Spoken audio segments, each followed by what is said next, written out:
Welcome Brawlers, I'm the Hermit and we are at T-8 days for the MTG Arena release of Edge of Eternities.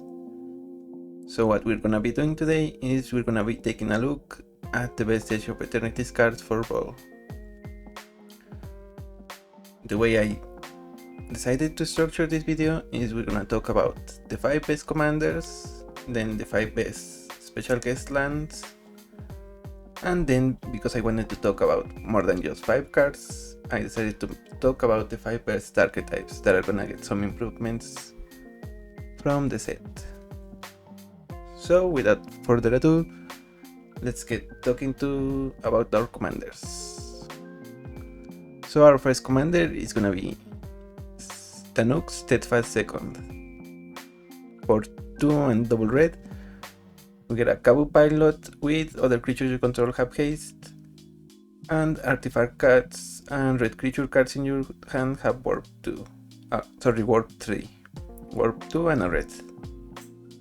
Now what that means is we may cast that card from our hand for its warp cost, then at the beginning of the end step it goes into exile and you can cast it from exile at any point in the future. Now if you're familiar with Purpurous Bronze-Blooded, then you already know how powerful this card is, but not only does this cost less, but it also has the flexibility to being able to cheat out artifacts for real cheap. So you're gonna be adding stuff like Portal to Phyrexia, you play it and your opponent sacrifices 3 creatures, all for 3 mana. Even though you don't get the artifact for the animation later, you still get the sacrifice trigger when it comes. And I already know I'm gonna be losing and getting salty against opponent cheating summon Bahamut. Oh right, that doesn't work because of red creatures, okay. But still, really big artifacts. So stuff like, I think you can even cheat out Chimil, and you get the end step trigger to discover. It goes away, but you still got some value out of it. If you set your deck correctly, then you're gonna be getting a really good card from the top.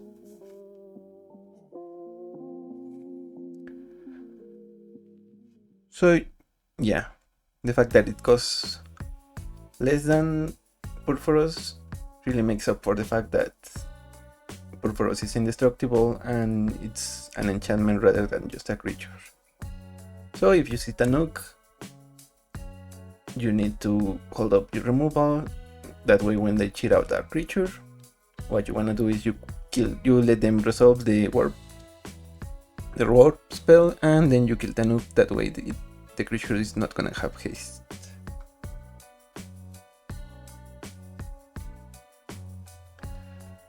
Our next commander is gonna be Sammy Wildcat Captain. She is on the expensive side, costing 4 and a Boros, but we get the very nice text. Spells you cast have affinity for artifacts. She also is a 4/4 double strike vigilance, but what you're gonna be trying to abuse with Sammy is affinity for artifacts. That means all your color spells are just gonna be, you're gonna be just paying, or at least trying to get to the point where you only pay for the colored mana. You're gonna be paying just a single red, maybe a red and a white, or a single white. Or if your deck is gonna be all artifacts, you are gonna try to get to the point where you end up casting everything for free. And there really isn't that much else to say. She's just gonna be making you or making your opponents have mass artifact removal, or they're gonna be losing the games.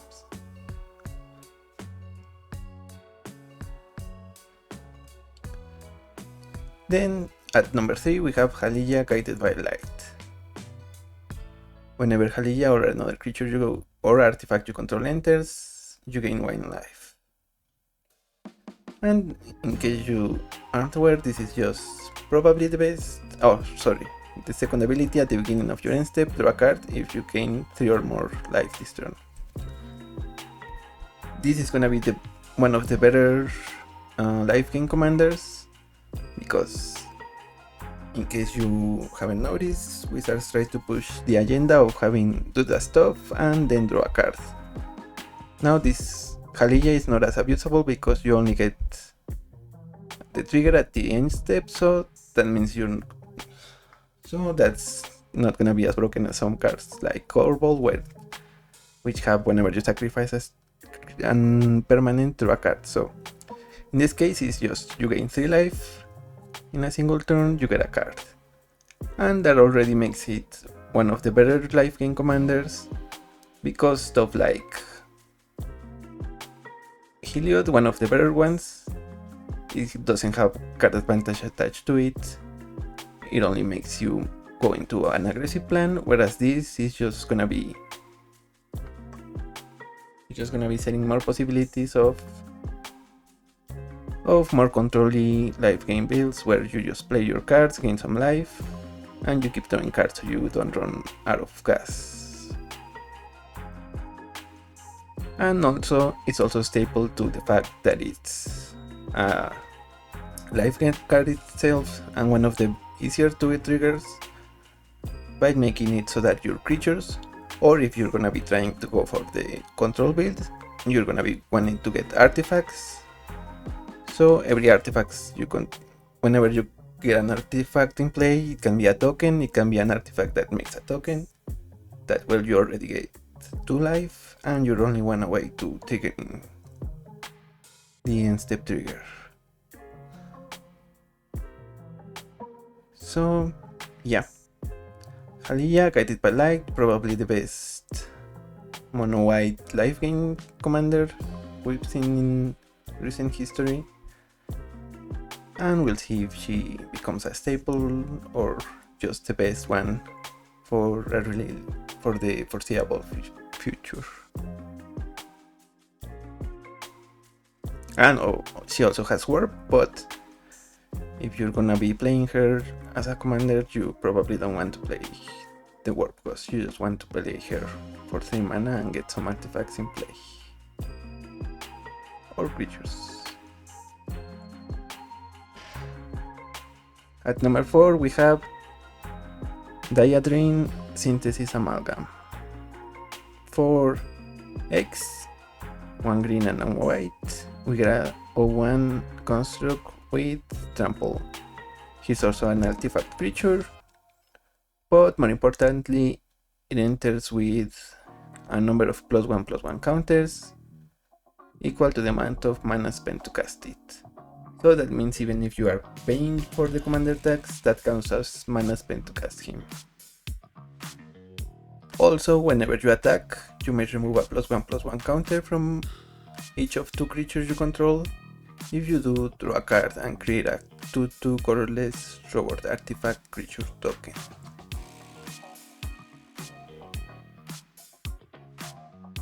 All of that means that not only does he get better as you cast him multiple times from the command zone, or maybe not better, but also you feel like you're not losing as much tempo because he comes in bigger and bigger. But on top of that, the fact that it's whenever you attack and not whenever Diadrine attacks means that you can trigger him right the very first turn he comes into play, as long as you already have a creature with a +1 counter on play. You attack with the other creature and you remove a counter from that creature as well from Diadrine. And that nets you a card and a robot token. So if that wasn't enough, then your deck is probably gonna be all about putting counters on your creatures, and you're gonna be triggering Diadrine every single turn, every single combat step you have.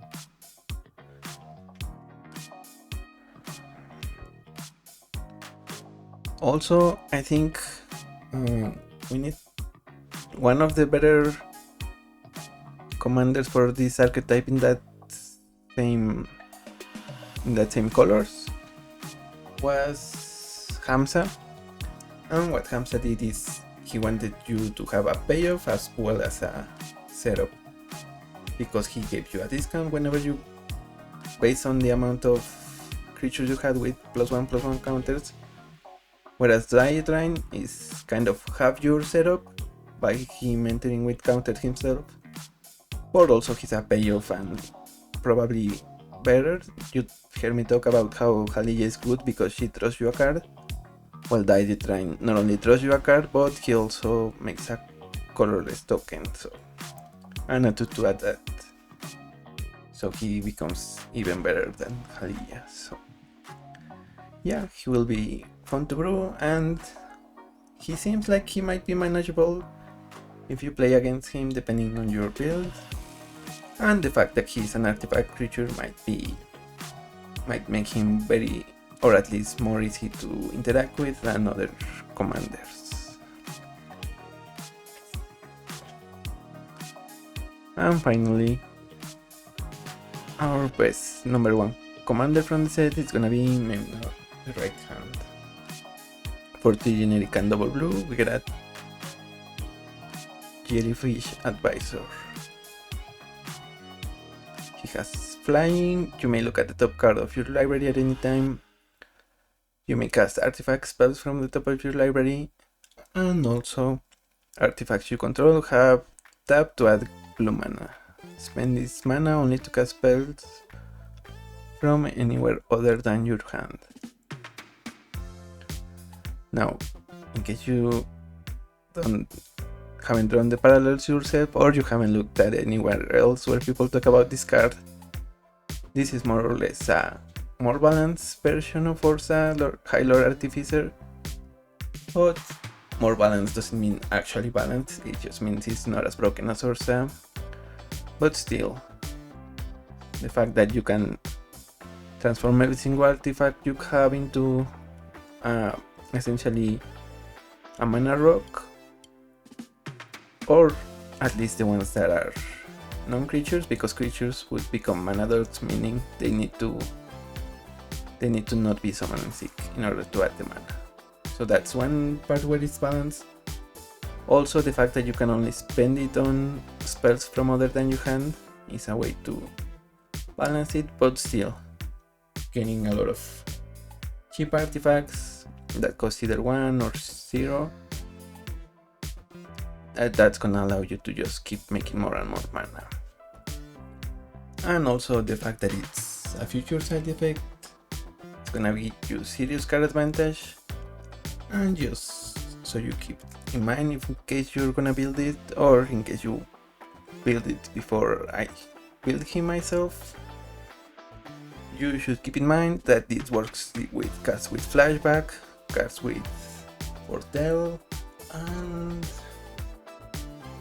even cards with jumpstart. So if you cast your spells from your graveyard, if you cast spells from the top of your deck, so maybe you play the Lunar Whale, that allows you, that is essentially another future side effect, and one that is also an artifact, so it can also add mana.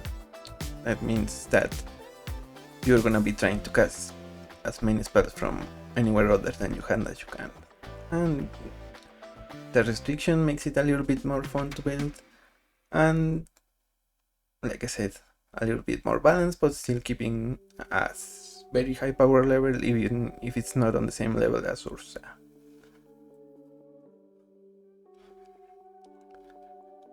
So those are the commanders. A little recap: Tanuk, cheating big creatures, big red creatures and big artifacts. Sammy, having affinity for artifacts on all of your spells. Halija, just having card advantage for life gain decks. Diatrine, card advantage and making more tokens from +1/+1 counter decks. And Memnod, the best artifact spell that is not gonna be on Hellkey. At least not right away. So let's move into our special guest lands. If you got your regular boosters, you are guaranteed to have one of these, but I don't remember how they work on Arena. Still, the ones that we're gonna be taking a look at are mostly rares and mythics. So we begin with in mod Nexus. This land is colorless land, but you can paint one so that it becomes a 1/1 Phyrexian Bleak Moth with flying and infect. And that's just what it does. That's what people are gonna be taking advantage of. So maybe it ends up in list with Tifa, or the landfall package, which is gonna be making it bigger and just hitting you for infect damage, making this as big as they can. And because it has flying, it has evasion, so it's gonna be easier to hit your opponent or your opponents to hit you with a big infect creature. In case you haven't run into Skizirix in the queue, it's a little salty inducing, so that means it's gonna be powerful if you play it yourself. Then our second land is gonna be another niche one, and it's an Eldrazi Temple. You can tap it to add colorless mana, or you can tap it to add double colorless, but you can only spend that mana to cast Eldrazi spells or activate abilities from colorless Eldrazi. So yeah, just in case you didn't run into Bug Index trying to ramp into Eldrazi's, then you're just gonna be running into more of them, or maybe just other colorless decks that have Eldrazi as their commanders. So our next one, this one I think I didn't put it higher because it might actually get banned. I think it's too powerful and it makes for really swingy games, but I mean, okay. Kind of the three ones at the top, this one and the two before that are gonna be really making for swingy games. If your opponent opens them in their opening hands, then they might end you right there and then. Or if you get them in your opening hand because you play them yourself, then you might just win some games without too much resistance from your opponent. So this is Ancient Tomb. You can tap it to add double colorless mana, and this land deals 2 damage to you.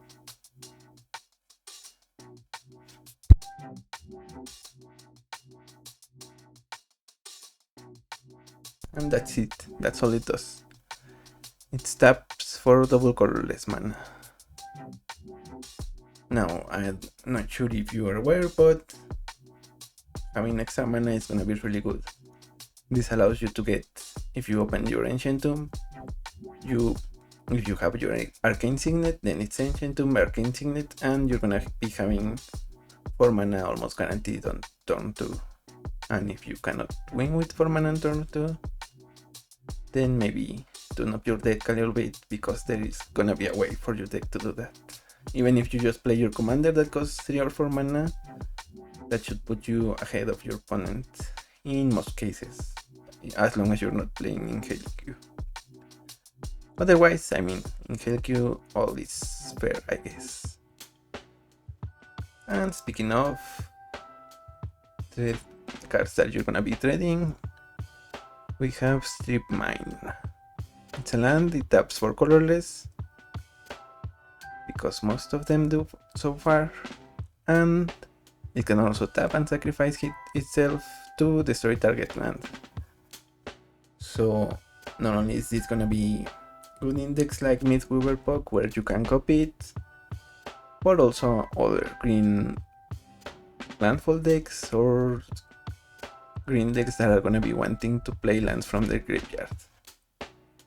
And that's the way they're gonna abuse it. They're gonna be playing, let's say, even Crucible of Wars, which any deck can play, but also cards like Ramunap Excavator, the Other World, something that allows you to play lands from your graveyard.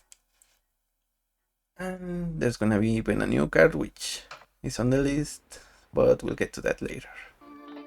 So in Helgu, you're gonna see a lot of strip mine, and you're gonna be seeing opponents that are gonna be trying to strip mine you every turn. And because this is destroy target land and not Dust Ball, which destroys only non-basics, that means that this is fair play against decks that are monocolors. So yeah, you're gonna be, if you go into higher power Brawl, then you're gonna be seeing a lot of strip mines. But that's not the best card in the set, or rather the best land. Although I guess this is, there's an argument to say that this is also the best card in the set, and it's Gemstone Caverns. Another card that is gonna make for some really fun experiences, because if this card is in your opening hand and you're not the starting player, you may begin the game with Gemstone Caverns on the battlefield with a lot counter. If you do, exile a card from your hand. So, I mean, at least this is gonna be a little better for the fact that it's only if you are on the draw, but this is essentially another copy of Chrome Mox. That's all that this is. You start the game, you have an extra mana. All you need to do is be second and have a card in hand, which, I mean, you're gonna have other 6. And the fact that this adds mana of any color, it is a colorless land technically, so you can put it in every single deck. I think all of the cards I showed, all of the lands are gonna be, you're gonna be able to put them in any color deck, but the Nexus and the Eldrazi Temple are only gonna be niche picks, whereas Ancient Tomb and Gemstone Caverns are gonna be the ones that are gonna be so ubiquitous you might wanna see them banned. Or maybe at least, hopefully, the system is gonna tweak them so that they become some of the cards that have higher weight, so that you only see them in higher and higher power level Brawl, instead of in the middle or in low power level. So yeah, Gemstone Caverns if you play competitive Brawl, if you wanna play in Hellq or in levels near Hellq, then I think this is gonna be not included, as well as Ancient Tomb, because the cost of paying to life is not gonna matter as much when you start with 25 life.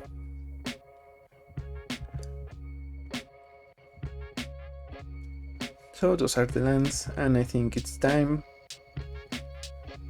to look at more cards from the main set that are not gonna be commanders or lands. Now, I said earlier that this is gonna be about archetypes, the 5 best archetypes, but before that I wanted to show some cards that don't fit into any of them, and we're gonna start with Frenzied Ballad. It costs double green, and its spell can be countered, trample haste, creature spells you control can be countered, and combat damage can be prevented. So this is what I like to call the lightning rod, because either your opponent has removal for this, or if they are blue players, they're gonna be really sad, and their counter spells are gonna become bricks in their hand. Which, don't get me wrong, I am all for, but it's definitely gonna be a bad moment for them. So yeah, I mean, he's also a 3/2, but yeah, there's not much else to say about this card except that it's gonna be really played at mid to higher powers. So yeah, this card is a beast, literally. Next we have a little bit of a niche one with Terra Symbiosis. Whenever you put one or more +1/+1 counters on a creature you control, you may draw that many cards, but only once each turn. It does draw a card if you put a counter on your opponent's turn, but I don't think, except for one card we're gonna see later, there are not gonna be many decks that are gonna be trying to do that on your opponents. But still, if you play this and then you follow with Diadrain on turn 4 for 4 mana, then essentially that means that your commander is gonna draw you 4 cards right away. And then another one if you have another creature that can attack and has a counter on it. So yeah, it's not, I don't think I'm gonna like it as much as Hardened Bonds, the one from Alchemy that 6 a creature, but it's still gonna be a powerful one, and you're gonna be wanting to play the 2 of them if you are a counter deck. Then we have Gene Pollinator. For 1 mana, we run artifact creature, 1/2 that can tap, and you need to tap another untap permanent you control to add 1 mana of any color. And the reason why that is gonna make it a very powerful card is the fact that you can pair this with Planeswalker decks or commanders that are vehicles maybe, so that you don't have to tap creatures. Even if you play something like an Enchantress deck, you can tap one of your enchantments that's gonna be on the field, because it's really just any permanent as long as it's untapped.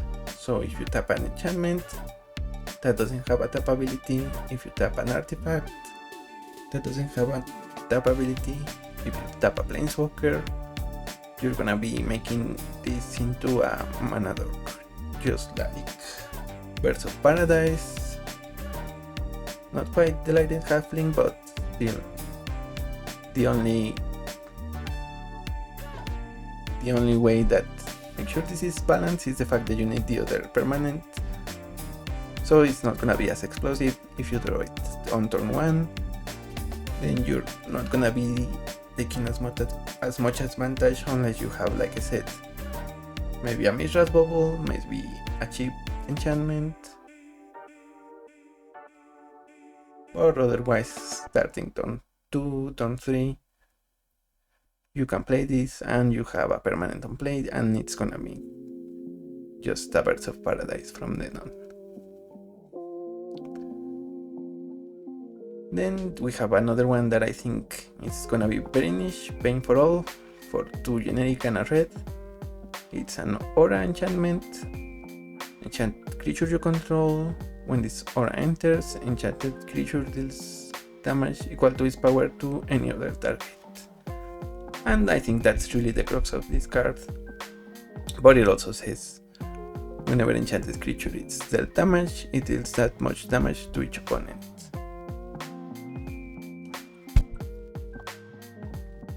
Sorry.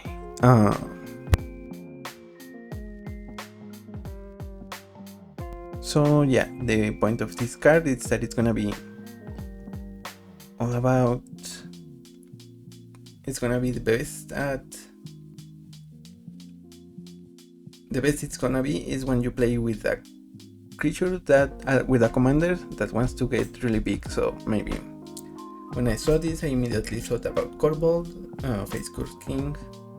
Sometimes you need, or your opponent is gonna have enough blockers, or maybe even they have a way to tap your commander, make sure it doesn't attack, and your commander is gonna be really big. It has enough to deal lethal, so if you have one of those commanders that tend to do that, then this is just gonna be essentially a better Fling.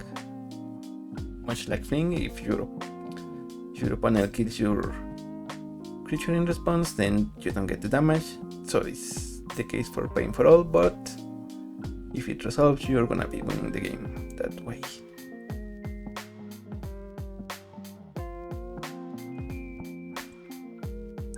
Our next one is one that we've seen before, and it seems like we're gonna see more of again, but in this case it has the warp mechanic, meaning it can come just for a turn, and it's Exalted Sunborn. You can either pay 5 mana for the full cost or 1 and a white for the warp cost. It has Flying Lifelink, it's an Angel Wizard for 5. If one or more tokens you would be created under your control, twice that many tokens are created instead. Not more else to say, we already have Elspeth as a commander and this is not even legendary. But still, the redundancy is gonna be what makes this card really popular.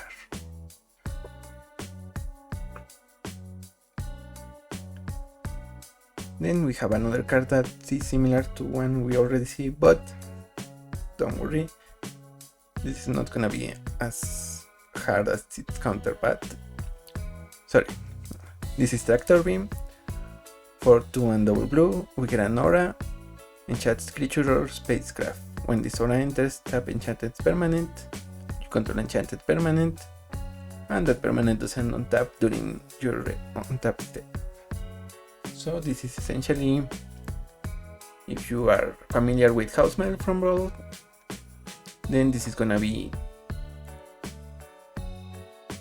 hitting some of the notes, but not all of them.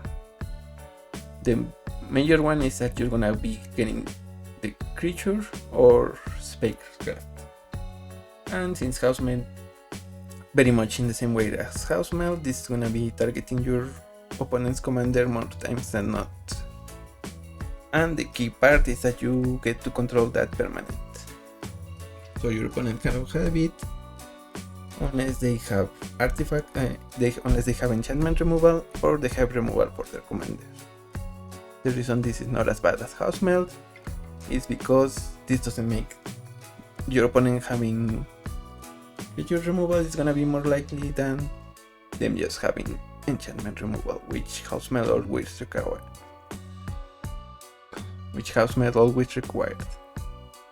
Tractor Beam, your opponent just can kill their creature and they get it back.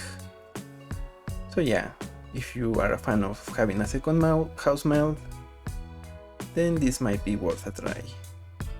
Otherwise, maybe just keep an eye out for it and just have removal for your own commander, I think.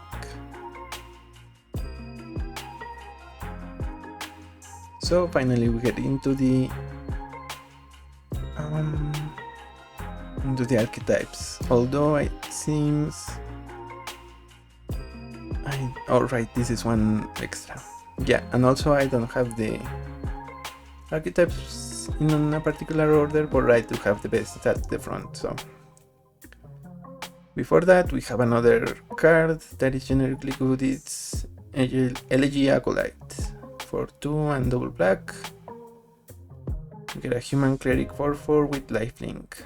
Whenever one or more creature you control deal combat damage to a player, you draw a card and lose a life. And that's it. That's pretty much the main reason this is gonna be seeing play. It's because it's another effect like Geeks, and it's in black, so you don't need to be blue like Enduring Curiosity. And on top of that, it also has an step ability. If an unland permanent left the battlefield under your control, or if a spell was warped this turn. Sorry, it doesn't have to be under your control. If an unland permanent left the battlefield this turn, or a spell was warped this turn, create a 2/2 colorless robot artifact creature token. So yeah, you're gonna be taking just advantage of the best part, having your creatures deal damage to your opponent and drawing cards. So black aggro decks in general, and in particular Geeks. This is another copy of Geeks. So yeah, we'll be seeing some Elegy Acolyte. Now this is where we get into the archetypes. And the first archetype that's gonna get some very nice toys is gonna be Sacrifice. We start with Scrounge for Eternity. We get for 2 and a black, we get a sorcery. It's an additional cost to cast this spell. Sacrifice an artifact or creature. Return target creature or spacecraft card with mana value 5 or less then create a lander token. So this is gonna work with blood tokens, with creature tokens obviously, with disposable creatures like the ones that either make a creature token or get you a treasure, and with the treasure itself, so it's only gonna be more or less balanced by the fact that you can only get a card with mana value 5 or less. So maybe it's not gonna be that scene, but it's the first card in the sacrifice artifact, and the fact that you can sacrifice artifacts as well as creature is gonna be what makes this type of deck more prevalent overall. So let's go to the next one. Faller's Faithful. It's a creature for 2 and a black. When this creature enters, destroy up to one other target creature. If that creature wasn't dealt damage this turn, its controller draws 2 cards, no may. So this is gonna be a flexible card. If you are a sacrifice deck and you have a lot of tokens, you can attack, your opponent blocks, you play the Faithful, you destroy something. Or conversely, if you wanna target one of your own creatures, you can destroy it, and if it wasn't dealt damage this turn, you yourself get to draw 2 cards. And it's really in that versatility. That this card is gonna be shining. You either kill your opponent's card, making a trade with one of your smaller creatures, or you kill one of your creatures for 2 cards, and you get a 3-1 out of the deal. Then we have one that I'm not sure how good it's gonna be, and this is Sothera the Super Void, which also has a really cool alternate art. The black hole essentially. Whenever a creature you control dies, each opponent chooses a creature they control and exiles it. So this is essentially a Grave Pact, at least for now. A Grave Pact effect. If a creature you control dies, your opponent loses a creature as well. And the reason why I don't know how well this is gonna turn out is because I'm not sure either Grave Pact or Dictate of Erebus are that popular or that really good in 1v1 Brawl. They are a little better in my opinion in Commander, but in Brawl I don't think I get to the point where I want to play 2 of them, so playing 3 of them, I'm not sure which one is better, but I'm sure we don't want to play 3 of them.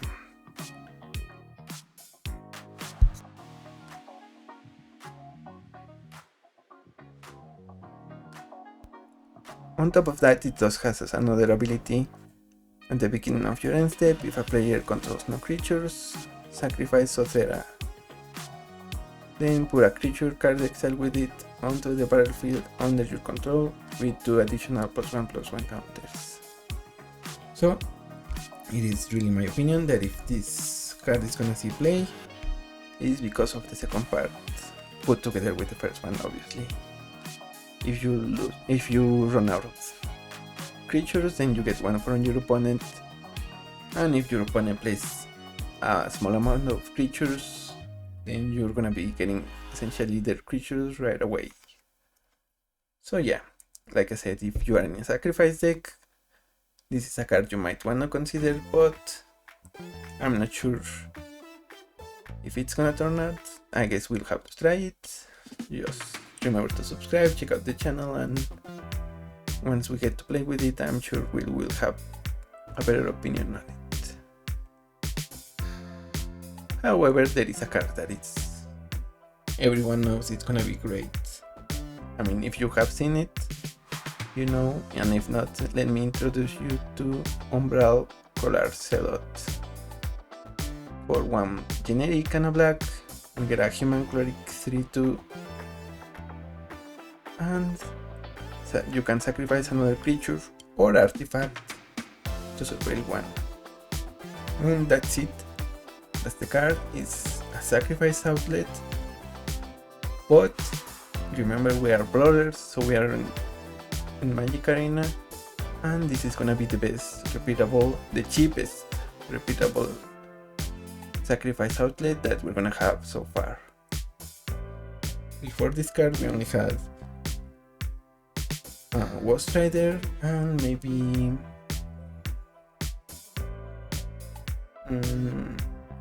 Yahini, I think. Yeah, Yahini, you pay 3 mana, it's an Ether form, and it's a 2/2. You can sacrifice it so that it becomes indestructible until the end of turn. You can sacrifice a creature any number of times. Yeah, so this is not only gonna be cheaper than those cards, but it's also gonna be able to sacrifice creatures or artifacts, and I think that's where this card is gonna be so much better than both of them. And because remember, we don't have, or at least I don't think we have Visceras here, but if we do, then you're gonna be putting Visceras here and this one as well. So, and again, this can also sacrifice artifacts.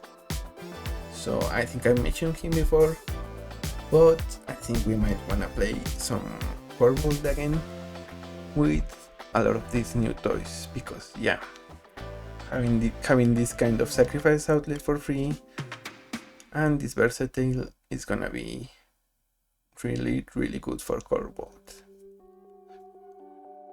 And if you don't know Corvold, he's a dragon in John, that means black, red and green, and whenever you sacrifice a card you get to draw a card. Yeah, whenever you sacrifice a permanent you draw a card and put a counter on Corvold. And also remember I told you about the aura we saw earlier.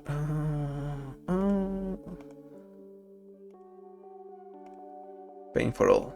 So this is the finisher, and this deck, the Corvold deck, is gonna become even better. But not only that, basically any sacrifice deck, maybe you're gonna be seeing a lot more red black sacrifice deck, stuff like Balrog of Khazad-dûm, or the one, I don't remember if that's the Balrog that gets a discount for every artifact you sacrificed, but you will see a lot more of them, and hopefully in more colors than just red and black. Finally, for that very same archetype, we have Timeline Color for double black.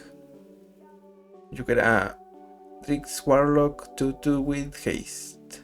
You may cast this card from your graveyard using its warp ability. You pay 1 black mana and 2 life, and you get it for warp. And in case you forgot, we're in the sacrifice archetype, so that means you pay 1 black mana and 2 life, and you get sacrifice fodder. And you can do this over and over every time, because it only goes into exile at the beginning of the end step.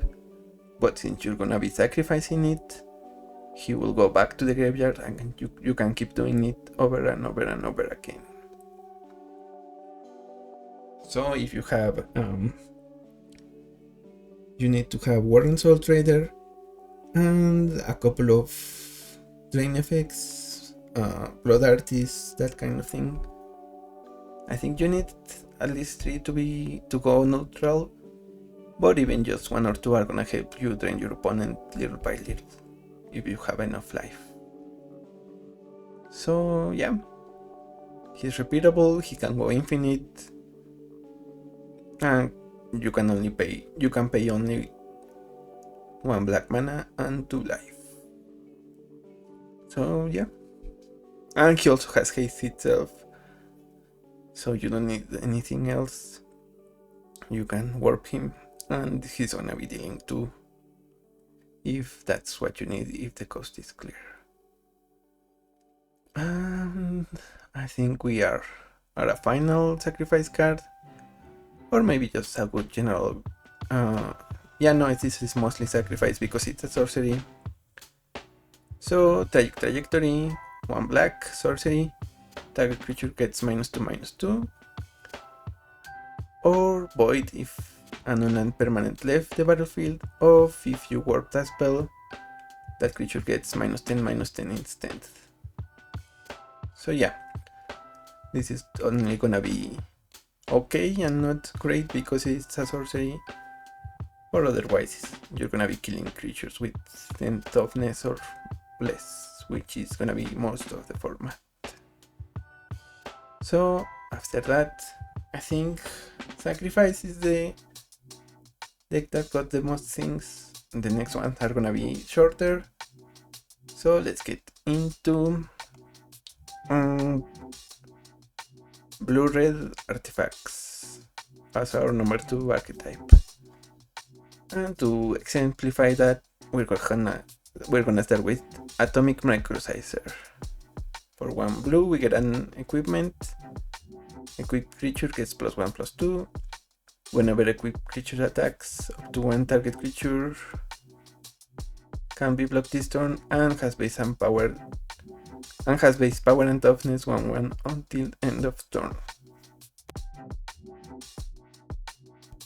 So that means you can also use it on your own commander if your commander has some combat damage triggers, or you can use it on your opponent's creatures, and the can be blocked becomes irrelevant, but they become 1/1s until end of turn.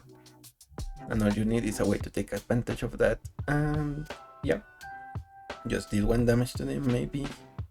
That's a way to remove your opponent's commander, or like I said, make your commander unblockable even if you make it a little smaller for the turn.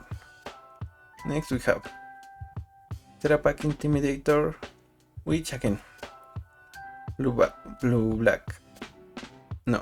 blue-red artifacts. And in this case, it's also gonna serve as a placeholder for all of the lander tokens. Now, lander tokens are artifacts that you can pay 2 and sacrifice, 2 tap and sacrifice to set your library for a basic land card. Now that effect is not bad, but the main thing about landers is, at least the way I see it, you're gonna be wanting to play them in decks that also take advantage either just by having artifacts or by making tokens. You don't necessarily want to sacrifice them.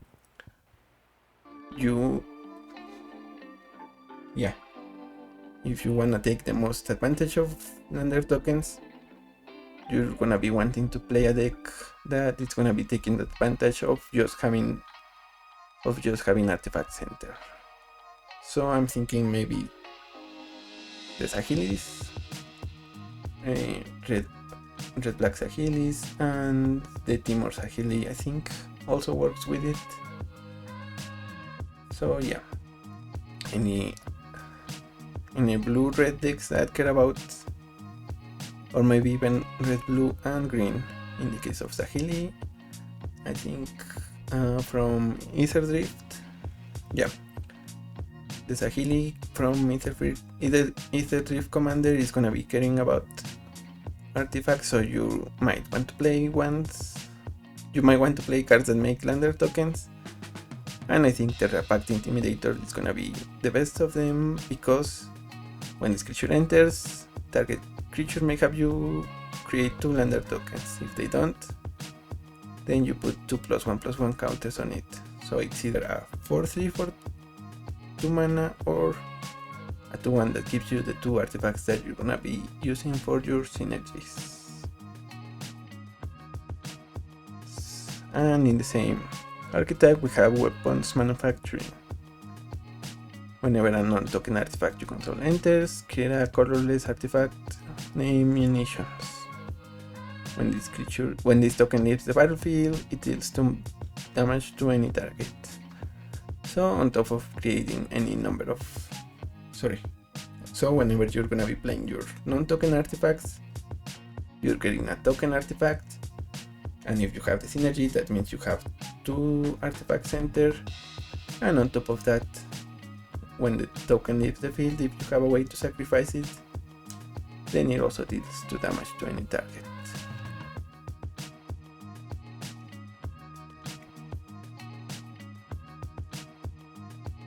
And speaking of,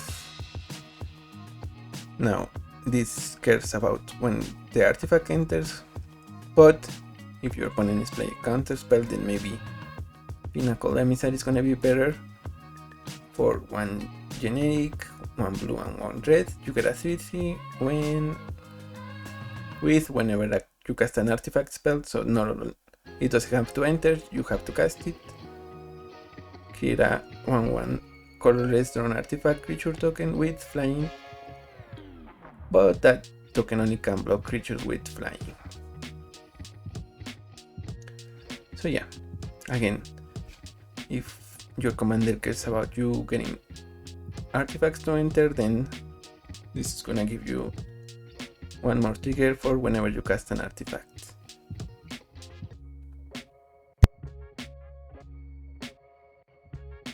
In that particular way, this is almost like Master Thopteris. If you have Sound in play, then whenever you cast an artifact, you get a Thopter, but obviously the top Thopters are gonna be much better than this, because these drones can only block creatures with flying. So, but still, the fact that you can play both of them in the same deck, and yeah, I guess it's kind of unfortunate, but again, for mono blue artifacts. But I mean, they have Ursa and they have Memnon, so they're not gonna cry about it. But for Timur artifacts, or even just red blue artifacts, then yeah, Pinnacle Emissary is gonna be one of the better cards. And speaking of one of the better cards, this is gonna be another. We have Cryogenic Relic. For 1 and a blue, we get an artifact when it enters, or when it leaves the battlefield, draw a card. So if on top of wanting artifact synergies, you have sacrifice synergies, or artifact sacrifice synergies, or maybe even ways to copy artifacts with, like I said, Saheeli from Mythos Rift, then this is gonna be a card that you want to play, just a card to grease the wheels, a card to spin the wheels, because when it enters, or when, in case of Saheeli, she makes a 4/4 copy of this, I think, and you have to sacrifice it at the end step, but in the meantime you just drew one card when it enters, one card when the original entered, and a card where it lives and where the token lives at the beginning of your end step. So yeah, just keep it in mind if you're playing artifacts.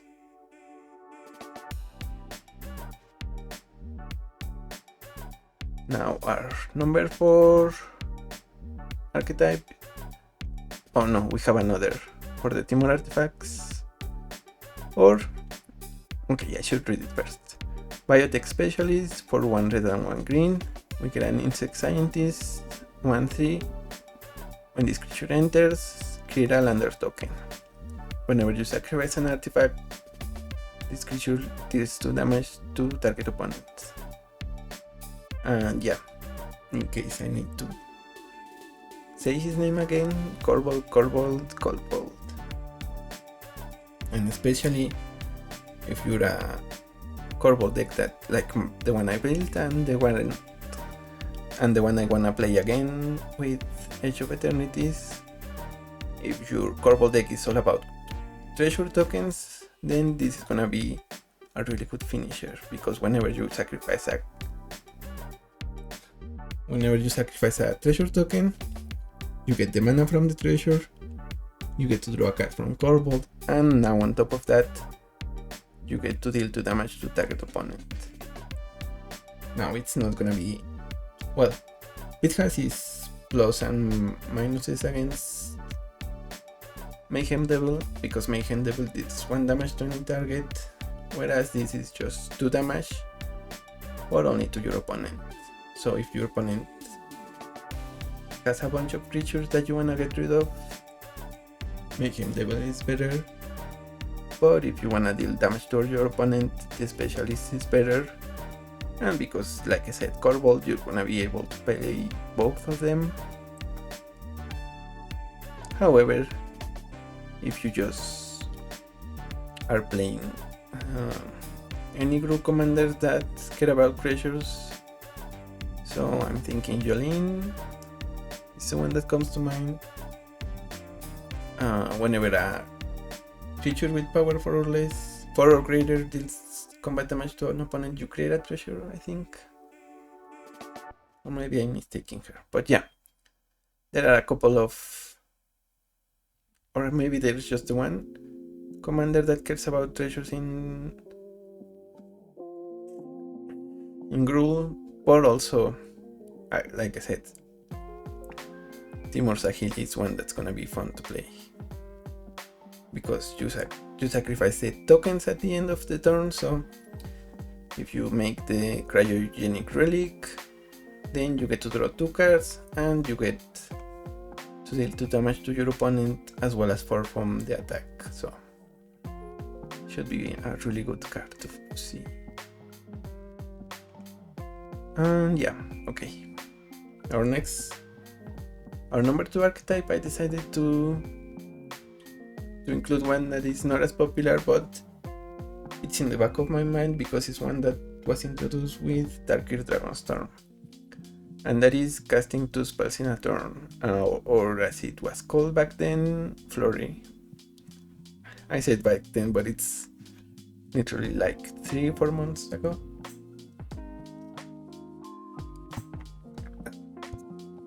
So yeah, Flurry, casting 2 spells in a turn.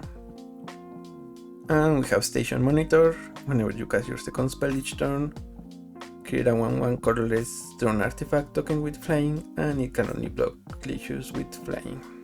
And the Station Monitor is a Artificer 2/2. We also have where is it? Cosmogrant Zenith. He's a 2/4 2 generic and a white. A creature, human soldier. Whenever you cast your second spell, create 2 1/1 human soldier creature tokens, or put a +1/+1 counter on each creature you control. So both of these, the Zenith and Station Monitor, are gonna be kind of the engine that's gonna fuel the Flurry decks. So I'm thinking blue-white commanders that care about casting 2 spells. I forget the one that's Oyutai something. Whenever you cast your second spell, you get to blink 1 creature. Or you can pair this with any of the Narsets, well, the creature Narsets, Enlighten Exile. Your other creatures have prowess, so you create 1/1 colorless drones, or 2 white human tokens, and you give them prowess essentially, so you get to cast the spell, and because Narset allows you to recast from exile from your graveyard whenever she attacks, then you essentially guarantee your second spell. Or you can also play Narset and Chico. Whenever you cast your second spell, if it targets a creature you control, you can copy it and choose a new target. Or if that spell doesn't target a creature you control, you just get to draw a card. So yeah, those type of decks are gonna be really happy with Edge of Eternities, because you're gonna have a couple of engines, but also you're gonna get cheap interaction that we're gonna see next. We have Simrip. For 1 white, you get an enchantment. When this enchantment enters, exile target non-land permanent and opponent controls with mana value 2 or less until Simrip leaves the battlefield. So yeah, this card is generically good, but I decided to put it here because it also fits the archetype. By being a cheap spell you can play and then follow up with your second spell, casting 2 each turn, making tokens, getting value. But Simrip is just a good card. And notably, I think this card might even see play in Hellcube, because this just kills Dragaman. Your opponent plays Dragaman if you are on the draw, this allows you to have another answer that you can mulligan into. So not only do you have Patriot Humiliation, Lay Down Arms, or Path to Exile, I don't like. Swords to Plowshares, you now have another option with Simrip. And by being an enchantment, you can also play in decks like Cities, Harvest Hand, or just any white Enchantress decks. So yeah, not a bad card to play. Also, another card that might not be one of the best cards, but it's definitely one to keep in mind: Mental Modulation, and especially for the casting 2 spells in a turn.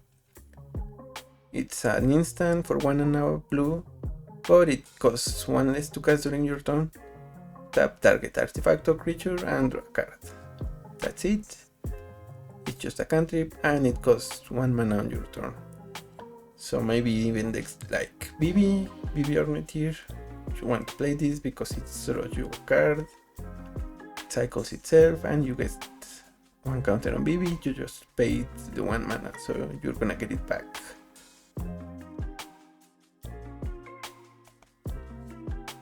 And again, because we are in white-blue casting 2 spells in a turn, this means white and blue spells that cost just 1 mana. And we have Cryo Shatter. So this is gonna be an aura, and if you are familiar with the Brawl format, you know blue auras for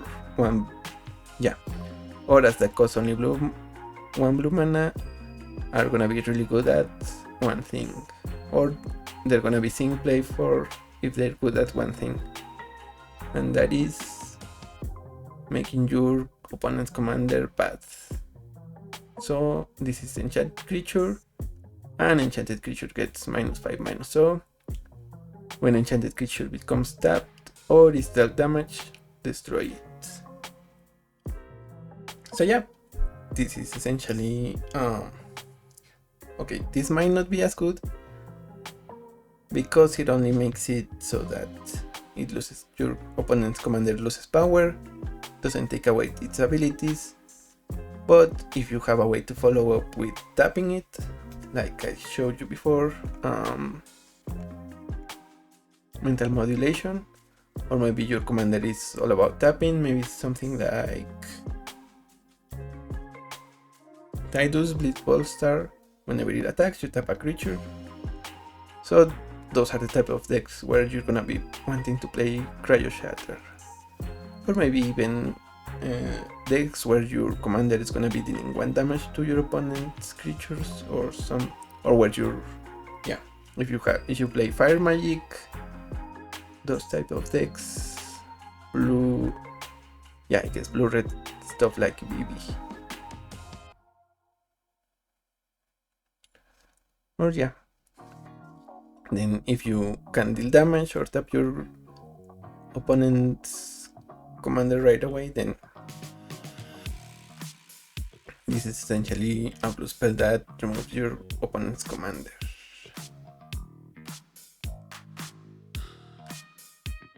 And keeping in another cheap cantrip, we have Honor. For 1 white mana, we get a sorcery for a +1/+1 counter on target creature and draw a card. Quick, simple, to the point. And if you are also a +1/+1 counter deck, maybe you try this. I mean, it's a cantrip after all, so yeah. I think that is... yeah, that's pretty much the end of the 2 spells a turn decks. And yeah, let's move to the... okay. I seem to have forgotten this 4th archetype. But okay, in my defense, I know what it is, but I'm not sure how good it's gonna be. And it's kind of 2 archetypes in one, because the 4th archetype is gonna be spacecraft and or vehicles. Because if you're not aware, with the release of Edge of Eternities, if you can have your commander be a legendary spacecraft or a legendary vehicle. So to showcase that, I chose Infinite Guided Station, and I have off the top of my mind, I have a couple of vehicles. So yeah, the Zika's Chariot is gonna be able to be your commander. The Belligerent, I think from Ixalan, is gonna be able to be your commander, and the Lunar Whale from Final Fantasy. So yeah, I mentioned before the Lunar Whale, but it's a 3-file vehicle with flying, and you may look at the top card of your library.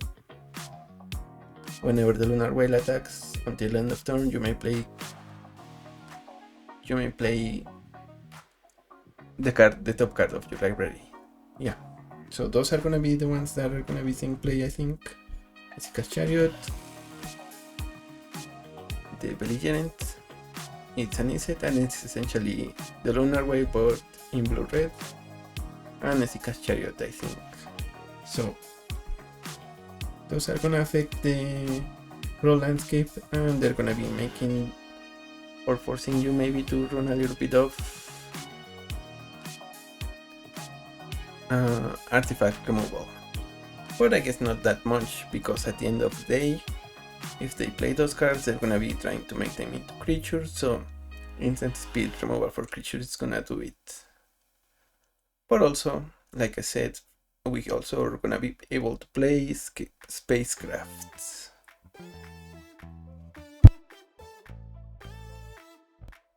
Now I think there are gonna be only a couple of legendary spacecrafts. Infinite Guideless Station might be the best one, but you also get one in each commander precon, and I think we're gonna get the spacecraft as well as the face commander, and just those two legendaries. But yeah, they're gonna be able to be your commanders, and the way spacecraft work is they have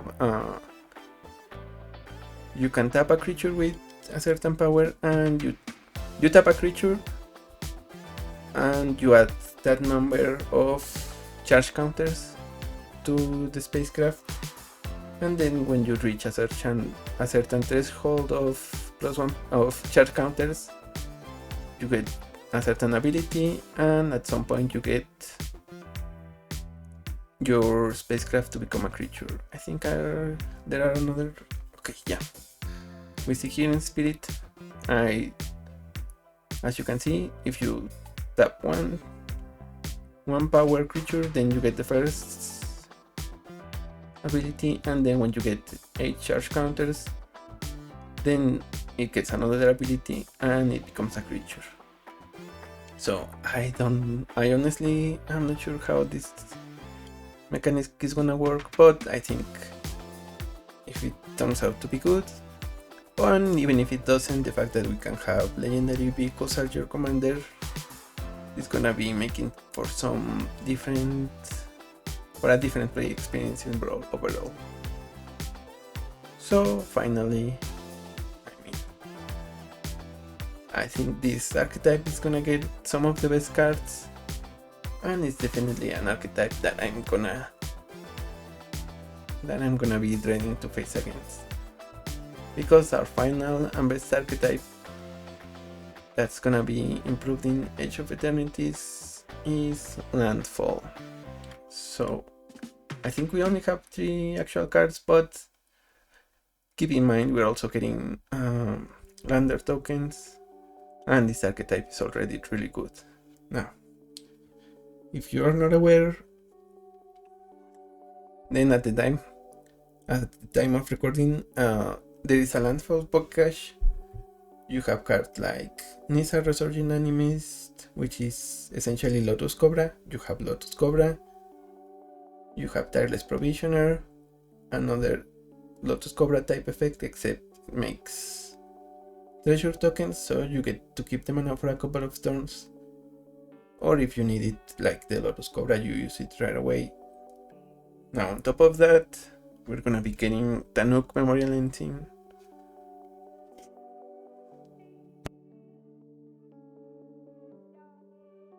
So for one generic, one red and one green, we get a legendary Kabu Pilot. Now this can be our commander, but keep in mind you have commanders like...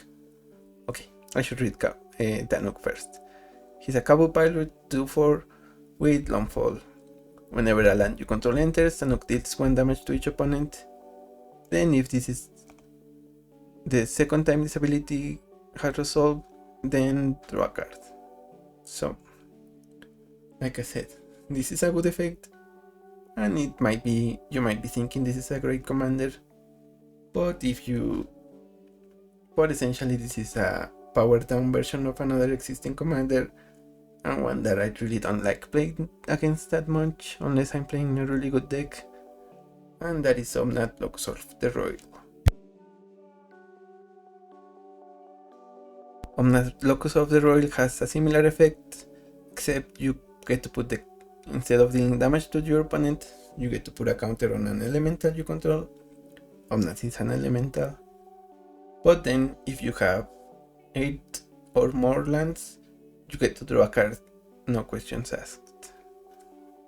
So with Tanuk, if you play 2 lands, you draw 1 card. With Omnath, if you have 8 lands in play, then if you play any number of lands, you get that many cards. So those type of decks are the ones that are going to be benefiting the most, not only because of Tanuk, but with our following cards. Might for Harmonizer. For 2 generic and double green, you get an 4/4 Insect Druid, and it has landfall. Whenever a land you control enters, double the power of target creature you control until the end of turn. Now I'm gonna let you think about it for a little bit, and then I'm gonna tell you what this card is. Ready? In case you don't know, this card is essentially Tifa Lockhart, one of the commanders from Final Fantasy, and the one that I think, one of the few couple of ones that I think belong in Hellkey.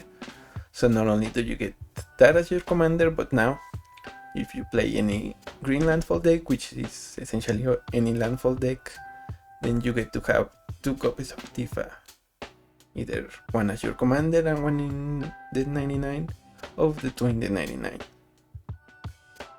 And to top it all off, not only does this act as a Tifa, but it also makes every other creature into a Tifa as long as it's in play. So you don't have to double this particular, you don't have to double the Mightform Harmonizer's power. You can double a creature that's already in play, and one that can already attack this turn. So if you play a Fledgland and sacrifice it in the same turn after you play the Harmonizer, then you already have quadrupled the power of a single creature. So all you need is a creature with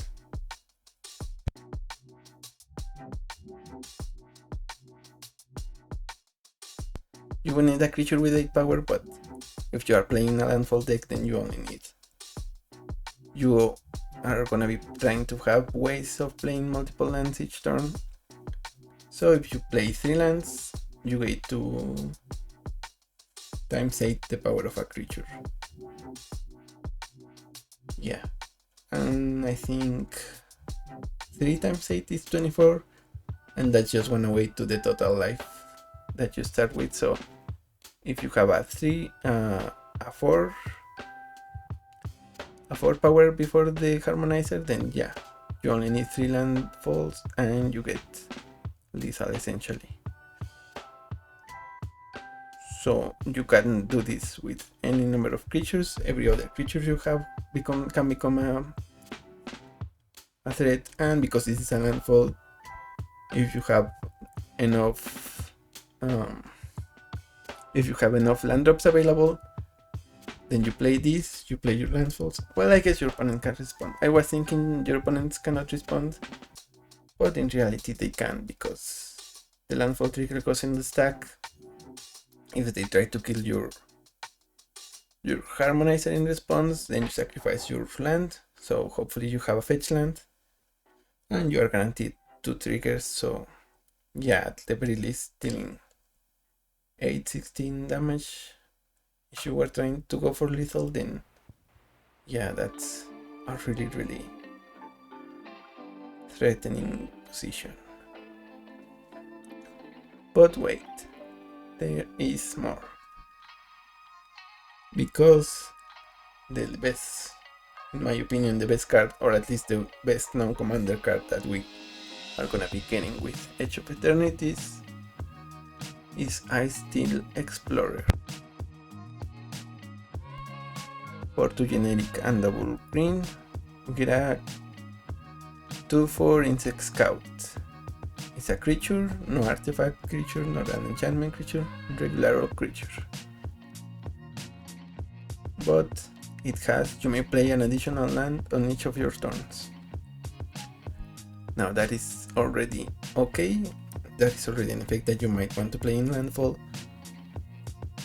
but it's not enough for Wizards of the Coast apparently, so you may play lands from your graveyard.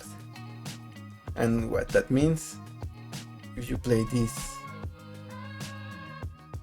say you play this with 1 land drop available, then you're already gonna be doing your the turn you play it, you play a land, you play a land, you play a fetch land, you sacrifice it, you play it again, you sacrifice it. So this is gonna be giving you essentially 2 cards in card advantage every turn, as long as you have a fetch land in your graveyard, and obviously lands that you can fetch in your deck. So that's already a pretty sweet deal. If you care about land drops, then yeah, if you're a landfall deck, you're already really happy. You have not only 1 additional land, but you get to play lands from your graveyard. Those effects are already playable in landfall decks. And even if they are on separate cards, the fact that they are together in 1 single card, and the fact that that card only costs 4 mana, is what really puts Ice Steel Explorer over the deck. Now, in case you don't know, there's a Green Warden thing that does a similar thing. You can play lands from your graveyard, and you get an additional trigger with every landfall, and that already sees play in most of those decks. Not all of them, but that's mostly because of the fact that it costs 6. So by making this one cost 4 mana, then this is gonna be seeing play for sure. So again, let's go back. If you play Might for a Harmonizer, and then the turn after that you play a Steel Explorer, if you have one fetch land in your graveyard, because of Ice Steel Explorer you can play it, sacrifice it, play it again, sacrifice it again, and that means you get 4 doubling. So that means you can make 2 creatures go from their power to 4 times that power, or you can make 1 single creature go from their power to 16 times their original power. No, so fast, so oppressive, I guess. And yeah, but wait, there's more, because Ice Steel Explorer also has a landfall trigger itself. Whenever a land you control enters, mill a card, and that right there is the line of deck that makes it so that this is gonna be a staple not only in landfall decks, but also in Sultai decks, without a doubt. So you're gonna be seeing a lot of these cards, and if you like landfall, you like Sultai, you're gonna be playing this card, and you're gonna be really happy whenever you play it. and you're gonna be really sad whenever your opponents play it. Because, and I want you to think about it, think Tasigur, the Golden Fang. He has Delve, he costs 6 generic and a black mana, but it has Delve, meaning if you can pay, instead of paying 1 mana, you can exile a card from your graveyard. With Ice Steel Explorer, then that discount is gonna be even more and more, because not only are you gonna be sacrificing your fetch lands, but by getting the landfall from the fetch land and the landfall from the land you search, it's gonna be 2 cards that you're gonna be milling, and that means you're gonna be getting even more and more discount for the delve, and the second land drop is gonna make sure that you can essentially recast Tasigur whenever you want. And like I said, it's not only Tasigur, it's pretty much every self-mill Sultai deck, Muldrota. You get to play 2 lands from your graveyard, and you get to mill 4 cards rather, if they are fetch lands, so that you can replay them with Muldrota. If you have Tebal, the one from the commander set, you can sacrifice this. You can play Ice Steel Explorer. If you curve Tebal on 4, and then the turn after that you play Ice Steel Explorer, you play 2 fetch lands from your graveyard, sacrifice them, and you get 2 zombie tokens. You mill 2 cards, hopefully another land. You attack with Tebal, and you get one of your lands from your graveyard into the battlefield again, and that's another zombie. So 3 zombies. You went from 4 mana to 6, and you went from 4 mana to 6, and you also get another tap land. So yeah, I guess if you're playing Landfall, or if you're playing Sultai, it's a moment to rejoice. I guess it's only July, but it's already Christmas for Sultai players and Landfall players. I guess maybe Wizards of the Coast were thinking about the fact that it's winter in the southern hemisphere, so yeah. Sultai decks, Landfall decks are gonna be the best position decks, and after that I think maybe the sacrifice decks. So yeah, we're gonna be brewing some of that. Well, all of that. I think we're gonna be playing Omnath. We're gonna be playing,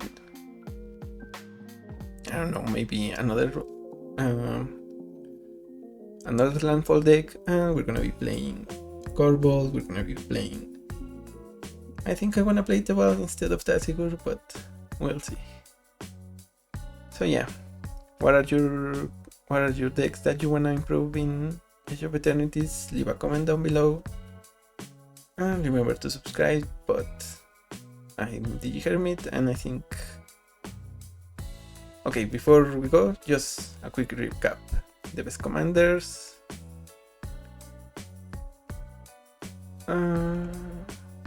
Tanuk Stefa second, Sam Wildcat Captain, Halilla for life gain. I think I already did the recap. Okay, so let's recap the archetypes. Sacrifice,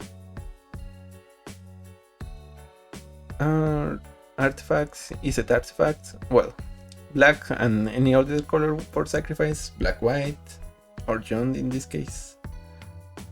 Black, white, black, red, maybe even Martu sacrifice. Then we get to is it artifacts, maybe even Timur artifacts with Sahili as your commander if you play the specialist. And blue, white, or maybe even Jeskai playing 2 spells a turn. The other archetype is either spacecraft or or vehicles as commanders. We'll see how that turns out. And yeah, landfall, and obviously Sultai with this particular card.